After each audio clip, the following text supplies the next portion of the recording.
अजीज दोस्तों नमस्कार। अजीज दोस्तों, वेनेजुएला के प्रेसिडेंट को अगवा तो कर लिया है अमेरिका के प्रेसिडेंट डोनाल्ड ट्रंप ने, लेकिन इसके बाद वो बहुत ज़्यादा मुश्किल का शिकार हो गया है। जब प्रेसिडेंट अगवा हुआ तो अमेरिका में किसी ने भी इसकी मुखालफत नहीं की, सबने वेलकम किया। इक्का दुक्का कोई सेनेटर कोई कांग्रेसमैन बोल गया। यूरोप भी अभी तक उस वक्त तक खामोश था। चाइना रशिया ने भी कोई हार्ड वो नहीं किया। लेकिन इस बेवकूफ़ के बच्चे ट्रंप ने जो इसके बाद ग्रीनलैंड का शोषा छोड़ा ना, इसने कोलंबिया को धमकी दी, इसने मेक्सिको को धमकियां दी, इसने क्यूबा को धमकी दी, इसने कनाडा को बारे में बोला, इंडिया को छेड़ा।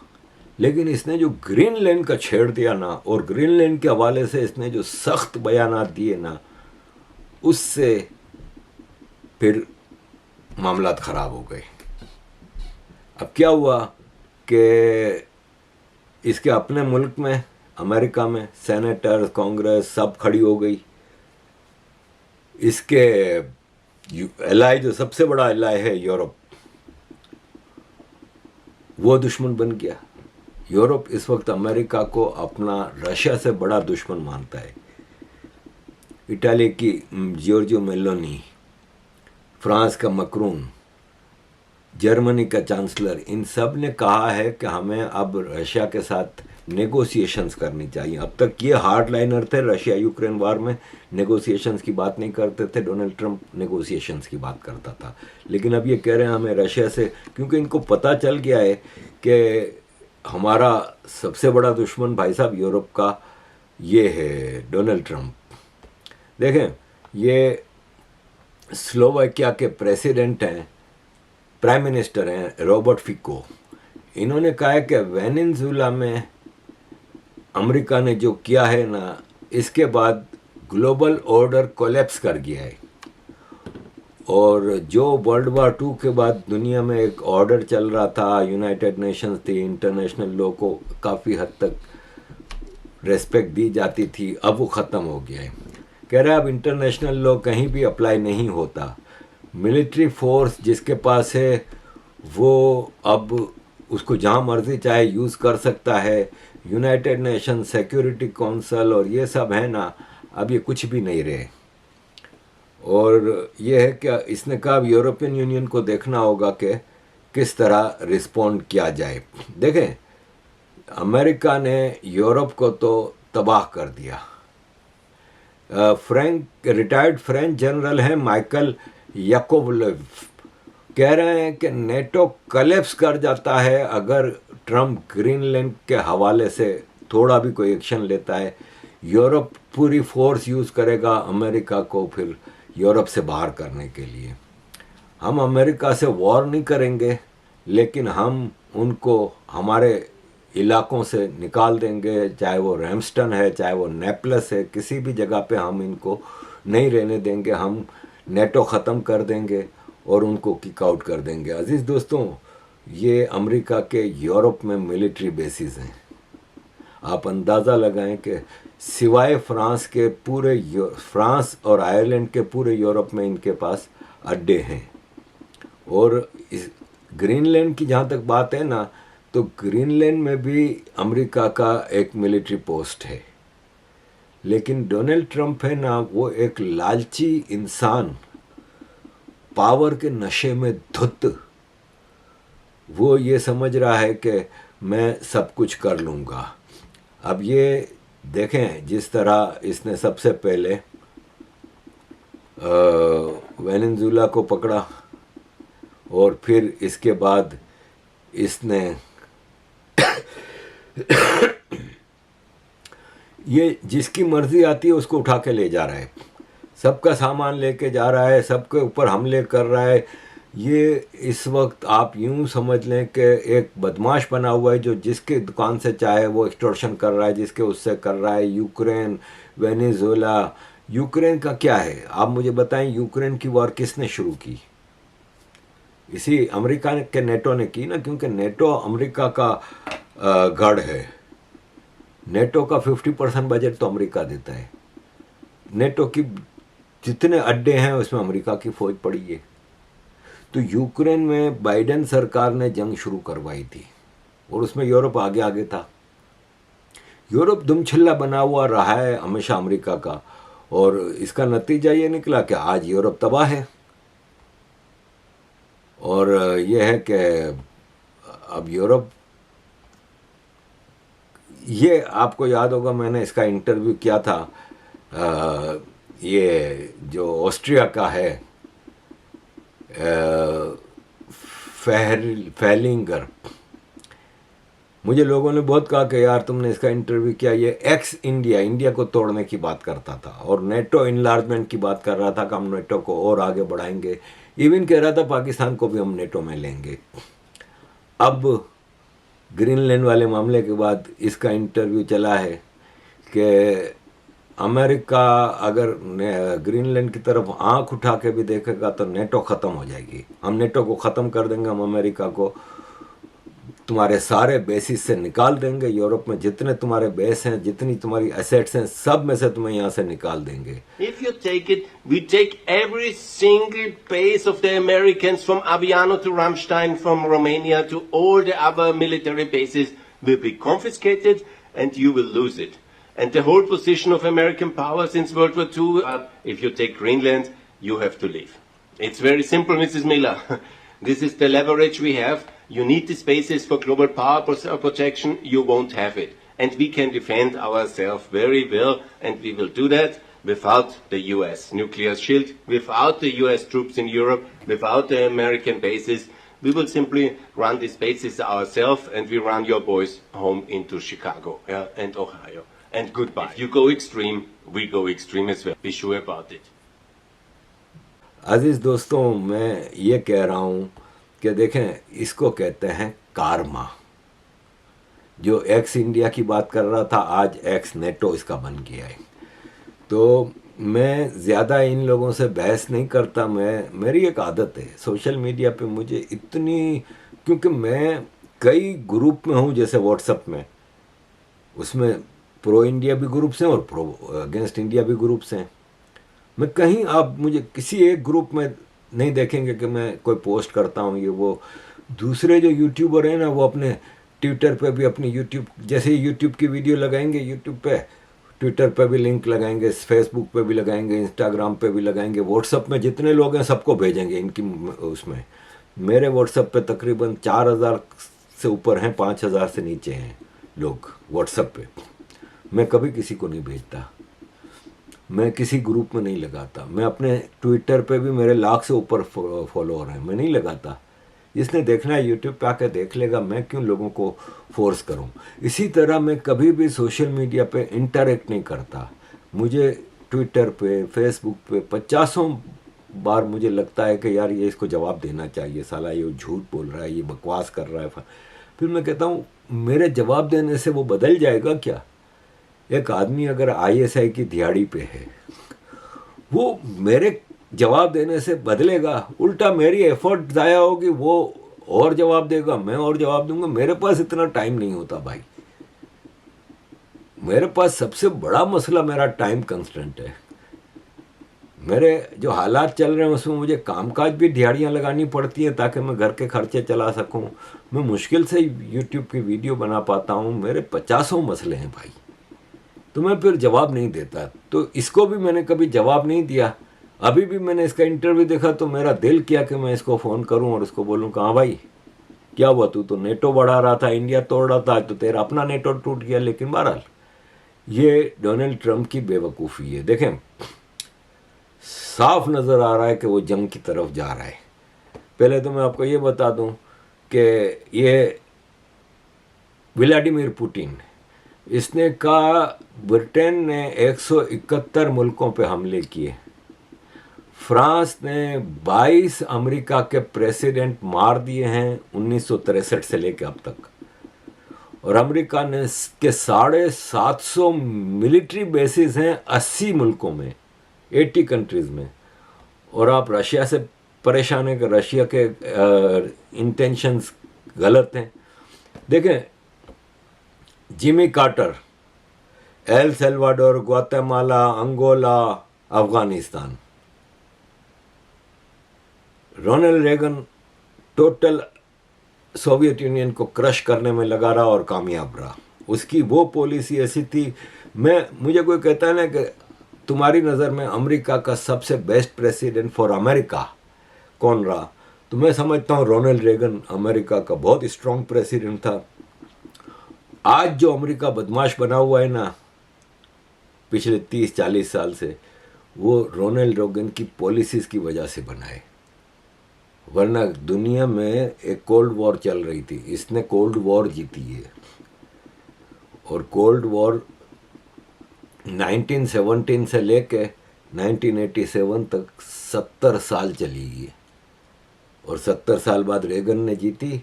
87 में कोलैप्स किया सोवियत यूनियन ने, 88 में रेगन का पीरियड ख़त्म हुआ। इसके बाद जॉर्ज बुश आया सीनियर, उसने गल्फ वॉर की, कुवैत, इराक वगैरह, पनामा पे अटैक किया। पनामा के प्रेसिडेंट को ऐसे ही अगवा किया जैसे डोनाल्ड ट्रंप ने मुदोरो को किया है। सोमालिया पे अटैक किया। इसके बाद आया क्लिंटन ने यूरोप में वार की, बाल्कन्स वॉर। क्लिंटन के दौर में बोस्निया, सर्बिया, ये जो सिविल वार चली थी एक्स यूगोस्लाविया की, वो की। इराक पे कंटिन्यूएशन में हमला किया, सूडान पे किया, रवांडा का जेनोसाइड। मैं अपने इस 30-40 साल की लाइफ में जो प्योर जेनोसाइड में देखता हूँ ना, तो वो रवांडा का जेनोसाइड था। आप यकीन माने, मैं 94 में जब पहली बार गया यूनाइटेड नेशंस, तो उस वक्त रवांडा का जेनोसाइड वाज पीक। मिलियन लोग 2 हफ्ते में मार दिए थे। हुतू और तुत्सी 2 कबीलों की जंग में मिलियन लोग 2 हफ्तों में मारे गए थे। इसको प्योर जेनोसाइड इसको कहते हैं। बाकी आप गजा का जेनोसाइड कहो, बलोचिस्तान का कहो, ये कहो, हर आदमी के पास अपनी एक थ्योरी है। जो प्योर जेनोसाइड होता है कि बेस्ड ऑन एथनिसिटी या किसी भी वजह से, जैसे बांग्लादेश में हुआ था, वो प्योर जेनोसाइड था। ये प्योर जेनोसाइड था रवांडा का। फिर क्लिंटन के बाद आता है Bush. Bush was Trump part 1। आज जो ट्रंप कर रहा है यही बुश कर रहा था। इसने इराक, अफगानिस्तान क्या क्या कुछ नहीं किया। 9/11 इसके ज़माने में हुआ। इसके बाद आया Obama, Libya, Syria, Yemen, Afghanistan, Ukraine. अब ये जो भाई साहब आया है ना ट्रंप, मैं देखें सबसे पहले तो आप सबसे माफ़ी मांगूंगा कि जब ट्रंप बाइडेन का पीरियड चल रहा था तो मैं ट्रंप को फुल सपोर्ट कर रहा था, क्योंकि मुझे नज़र आया कि 2000 में जो इलेक्शन हुए अमेरिका के, उसमें ट्रंप को ज़बरदस्ती हराया गया। ट्रंप का पहला पीरियड वाज वेरी वंडरफुल। सबसे दोस्तियां की, चाइना के जी जिनपिंग से मिला है, इवन कोरिया के, नॉर्थ कोरिया के किम भाई साहब से भी मिल के आया, पुतिन से मीटिंग की, इंडिया आया, सब कुछ किया। उसका जो ट्रैक रिकॉर्ड था उस पर मैं उसको सपोर्ट कर रहा था। हालांकि मेरा कौन सा अमेरिका का वोट है या कुछ है, या मैं कोई बड़ी बिलियनर हूँ कि मैं फंडिंग कर रहा हूँ, कुछ भी नहीं। मैं तो मैं उसको सपोर्ट किया मैंने, लेकिन उसको हराया गया। 2024 के इलेक्शन में मुझे मेरे एक दोस्त हैं फेसबुक पे, बहुत अच्छे दोस्त हैं इंडियन, वो उस वक्त मुसलसल ट्रंप के खिलाफ लिख रहे थे। और अभी मुझे कुछ दिनों पहले इन्होंने मैसेज किया कि आरिफ भाई, मैं आपका ये गुनाह माफ़ नहीं कर सकता कि आपने ट्रंप को इतना सपोर्ट किया था। तो मैं आप सबसे माफ़ी मांगता हूँ कि हाँ बिल्कुल गलती मुझसे, क्या लाखों मिलियंस ऑफ इंडियन सपोर्ट कर रहे थे भाई, पूरा इंडिया सपोर्ट कर रहा था। तो इसने अपना तरीका बदला है, इसने अपना सारा रास्ता बदला है, इसने सबको झूठा साबित करवाया। अब देखें, अमेरिका का मिलिट्री बजट $1 ट्रिलियन है। चाइना, रशिया, इंडिया, जो टॉप के 5 मिलिट्रीज हैं ना दुनिया की, उनका मिला के इतना बजट नहीं जितना इसका है। अब ये कह रहा है कि मैं 1.5 ट्रिलियन का बजट करूंगा, मिलिट्री बजट। ये वॉर बजट है। आपको क्या ऐसा करना है कि आपको 1.5 ट्रिलियन का ये अमेरिका का जो B-2 स्टेल्थ बॉम्बर है जिसकी बड़ी धूम है, और वाकई ये एक ऐसा बॉम्बर है कि मतलब मैं बता नहीं सकता कि इसकी डिस्क्रिप्शंस हैं। $2 बिलियन का एक बॉम्बर है ये। आप अंदाज़ा लगाएं कि पाकिस्तान IMF से $1 बिलियन की किस्त के लिए लेटा हुआ रहता है। ये $2 बिलियन का खाली एक बॉम्बर है। डोनाल्ड ट्रंप ने 28 नए B-2 बॉम्बर है ना, वो ऑर्डर किए हैं $59 बिलियन के। क्या करना चाह रहा है भाई ये? पहले तो मुझे ये बताएं कि कहाँ इसकी कौन सी ऐसी जंग इसके ऊपर किसी ने हमला किया है, या इसके कंट्री के ऊपर किसी ने हमला किया है, या इसको कोई डर है कि मैं फलां जगह मुझे ज़रूरत पड़ेगी। खुद ही कर रहा है सब जगहों पे हमला। तो आप अपना मिलिट्री बजट 1 ट्रिलियन से 1.5 ट्रिलियन कर रहे हैं, आप नए नए बॉम्ब ले रहे हैं, मिसाइल बना रहे हैं, आप क्या करना चाह रहे हैं? लोग कह रहे हैं वर्ल्ड वॉर 3 कब शुरू होगी। मैं कहता हूँ वर्ल्ड वॉर 3 नहीं है तो ये क्या है? अगर ये वर्ल्ड वॉर 3 नहीं है तो क्या है? ये देखें आप, दुनिया में कहाँ कहाँ कॉन्फ्लिक्ट्स चल रहे हैं। पूरी दुनिया में तो जंगें चल रही हैं। एक साउथ अमेरिका बचा हुआ था, साउथ अमेरिका में भी कोलंबिया को भी धमकियां दे रहा है, क्यूबा को भी धमकियां दे रहा है, वेनेजुएला में करके दिखा दिया है, और यूरोप जंग के किनारे पे बैठा है। यूरोप में वैसे ही सिविल वार की भी तैयारियां हो रही हैं कई कंट्रीज में, माइग्रेंट्स के मसले की वजह से। अफ्रीका में सूडान, सोमालिया, लीबिया, कहाँ जंग नहीं चल रही। बाकी एशिया तो पूरा ही जंगों में फंसा हुआ है। चाइना ताइवान की तैयारी कर रहा है। तो ये सेकेंड वर्ल्ड वॉर नहीं है तो क्या है? तो अजीज दोस्तों, डोनाल्ड ट्रंप है ना, वो दुनिया को तबाही के रास्ते पे लेके जा रहा है, एक वेरी एरोगेंट मैन। लेकिन मुझे लगता है कि अमेरिका के अंदर एक बहुत ही स्ट्रॉन्ग कंट्री है, ये डेमोक्रेटिक कंट्री है, उसके अंदर बहुत सारे लोग हैं, खाली अकेला डोनाल्ड ट्रंप नहीं। ठीक है, as a president of USA he is very strong, लेकिन सेनेट है वहाँ पे, कांग्रेस है। अब ये जो हैं, इन्होंने टेड लियो, ये रिप्रेजेंटेटिव हैं, हाउस ऑफ कॉमन्स के, हाउस ऑफ रिप्रेजेंटेटिव के मेंबर हैं। इन्होंने साफ कहा है कि मैं पूरी मिलिट्री से कह रहा हूँ, अमेरिका की मिलिट्री के आम फौजी से लेके हाईएस्ट जनरल को, कि अगर ग्रीनलैंड पे अटैक करने का आपको डोनाल्ड ट्रंप बोलेगा तो आप मना कर देंगे, क्योंकि ये इलीगल है। आप ग्रीनलैंड पे अटैक सिर्फ उस सूरत में करेंगे जब आपको कांग्रेस की तरफ से अप्रूवल मिले। I served on active duty in the military for 4 years and then additional 21 years in the reserves. I was a JAG. There is absolutely no legal justification whatsoever to use military force against a NATO ally, against Greenland. And if any military member, including the generals on down to enlisted members, if any of them participate in the use of military force against Greenland without congressional authorization, they are following illegal orders. That's simply a fact. Last one. जब तक Congress approve नहीं करती, आप किसी जंग में नहीं जा सकते। इसने बगैर कांग्रेस की अप्रूवल के वेनेजुएला पे अटैक किया, लेकिन अब अगर हुआ ना तो ये इम्पीचमेंट का शिकार हो जाएगा। अजीज दोस्तों, बहुत प्रेसिडेंट स्ट्रॉन्ग होगा, सब कुछ होगा, लेकिन आफ्टर ऑल इसको भी जवाबदेह होना है। क्रिस मर्फी कह रहे हैं कि मुझे कॉमन सेंस है मेरी कि इस प्रेसिडेंट ने इतना इम्पीचमेंट ऑफेंसेस किए हैं, इसने अपने फर्स्ट टर्म में जितने इम्पीचमेंट ऑफेंसेस किए थे उससे 10 गुना ज़्यादा इस बार कर चुका है। You have have waged a number of criticisms against this administration. Speaker Emerita Nancy Pelosi was asked back in December, so last year, whether Democrats should put impeachment talk back on the table for the president if they, in fact, take back the House in 2026. She suggested the president had not yet crossed a line that would trigger impeachment. Do you agree with her?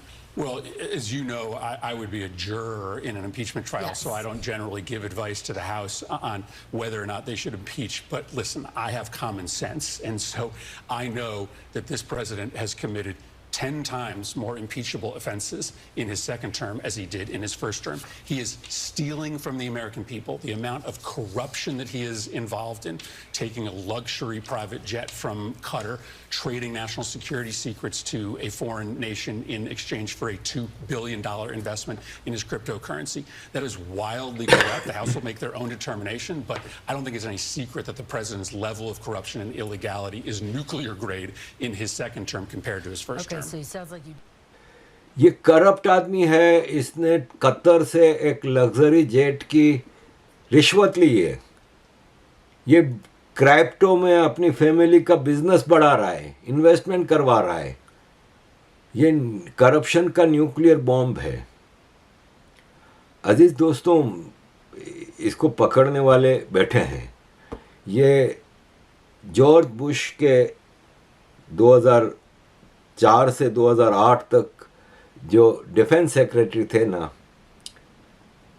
Robert gets, इसने कहा कि मैं समझता हूं कि mister Trump है ना, वो अब रिपेयरिंग के काबिल नहीं है, इसका कोई इलाज नहीं है।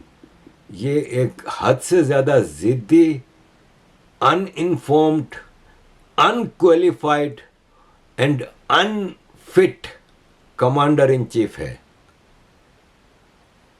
ये रॉबर्ट गेट्स भी रिपब्लिकन पार्टी का है, और आपको मैं बता दूं कि डोनाल्ड ट्रंप रिपब्लिकन पार्टी का मेंबर कभी नहीं रहा, आउटसाइडर है, इसको ज़बरदस्ती बनाया गया है। अमेरिका की डीप स्टेट की पॉलिसीज़ थी कि इसको लाया जाए, लेकिन ये कुछ हद से ज़्यादा आगे बढ़ रहा है। I think America is going to lose very badly, और ट्रंप के 3 साल में पता नहीं दुनिया कहाँ पे पहुँच जाएगी।